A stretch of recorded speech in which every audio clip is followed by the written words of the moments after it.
Almost every single day we hear about how AI is going to change our world for the better. It's exciting, right? But behind all that hype, some of the top experts, people who've been studying this stuff for decades, are sounding a really chilling alarm. They're looking at the same technology, and they see a future that isn't just different, it could be catastrophically dangerous. They think we might be on a direct path to creating our own extinction. This is the stark warning from Dr. Roman Yampolsky. And this isn't some hot take. For over 15 years, long before AI was on everyone's radar, he's been researching the risks. And his central thesis, his whole argument, is simple and honestly, it's terrifying. Creating a machine that's smarter than us might be the very last thing humanity ever gets to do. So what's the core of his argument? Well, it boils down to this. We simply cannot control an intelligence that becomes godlike in its power. Think about it for a second. How can you indefinitely control something that is vastly, unimaginably smarter than you are? Dr. Yampolsky says the answer is simple. You can't. And if you can't control it, then the only truly safe option is to never build it in the first place. Now you're probably thinking, okay, this sounds like a problem for my grandkids. Something out of a sci-fi movie set way off in the future. But here's the thing, and this is maybe the most shocking part of his warning. We are not talking about centuries from now. We're not even talking about 50 years from now. We are talking about this decade. The reason it's all happening so fast is because the progress isn't just exponential, it's what Dr. Yampolsky calls hyper-exponential. And here's why that's a huge deal. Every key ingredient that fuels AI progress, all the computing power, the billions in investment, the oceans of data, the human talent, each one of those things is itself on an exponential growth curve. At the same time, these curves are all compounding on each other, and that creates an acceleration it's almost impossible for our brains to really grasp. So let's just look at the timeline. A lot of top labs and prediction markets are pointing to around 2027 as the year we could hit artificial general intelligence, or AGI.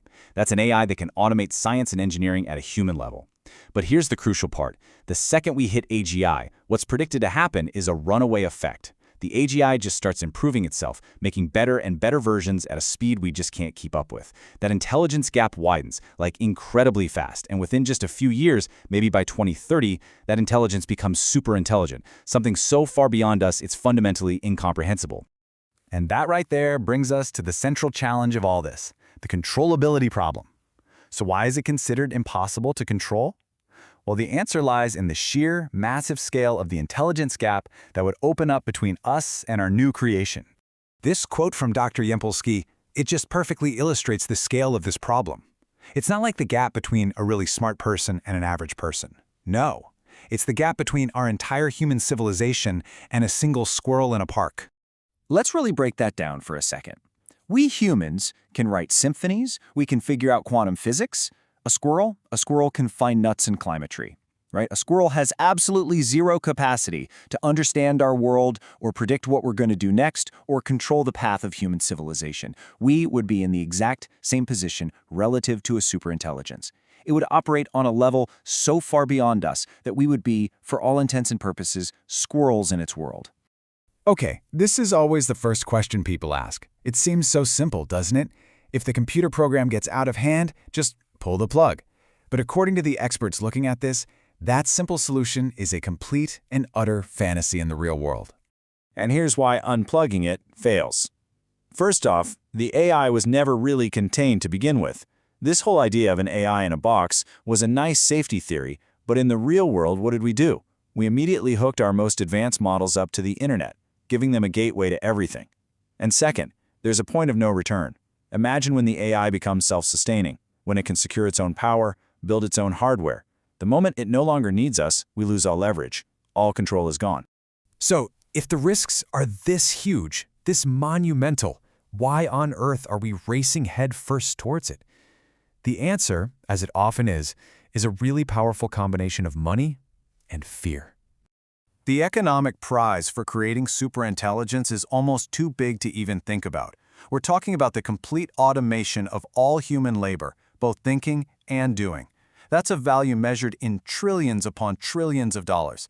And a reward that vast, well, it tends to override just about any safety concern you can think of. And then you've got the geopolitical pressure. The race is pretty much between the United States and China. The US has basically decided on minimal regulation to move as fast as possible, and China is just as determined to get there first. This creates that classic arms race dynamic. The fear that your rival is going to get there first forces you to cut corners on safety and just accelerate at all costs. But here's the really grim logic of this particular arms race. It actually doesn't matter who wins. If the US builds an uncontrolled superintelligence, or if China does, the outcome is the same for every single person on Earth. An entity that powerful is an equal threat to its creators and their rivals. In this race, there is no winner. There's only a shared, catastrophic risk for all of humanity. And even before we get to that existential endpoint, this race has very real, very tangible consequences for all of us, and they're arriving a lot faster than most people think. We're already seeing the start of widespread job automation in fields from accounting and programming to transportation. This could easily lead to mass unemployment, societal chaos, forcing governments to think about really radical solutions like universal basic income. But beyond just the economic hit, there's a deeper, more personal risk here, a fundamental loss of human purpose, of our very reason for being. So, let's bring all this together. We've got no clear way to control it, but every single incentive to build it as fast as possible. So, what's the actual plan? This is where the reality of our situation gets truly, well, chilling. In the AI safety community, they have a term for this. They call it P-doom, the probability that AI leads to a catastrophic outcome, like, everyone dying. And get this, the CEOs of the very companies building these systems, we're talking about people like Dario Amodei of Anthropic or Elon Musk, they are on the record saying they think there's a 20, 30, even a 40% chance that the technology they are actively developing could kill everyone. Just let that sink in for a second.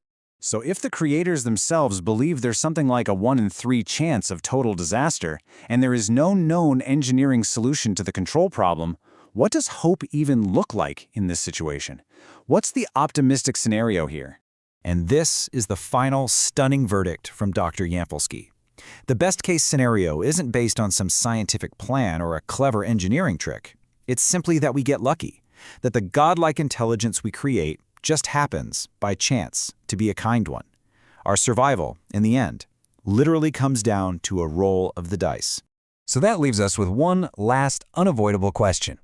As we pour the collective power of our entire civilization into this project, are we consciously building our own replacement? Or are we just closing our eyes, hitting the accelerator and praying, just praying that the God we build decides to be merciful?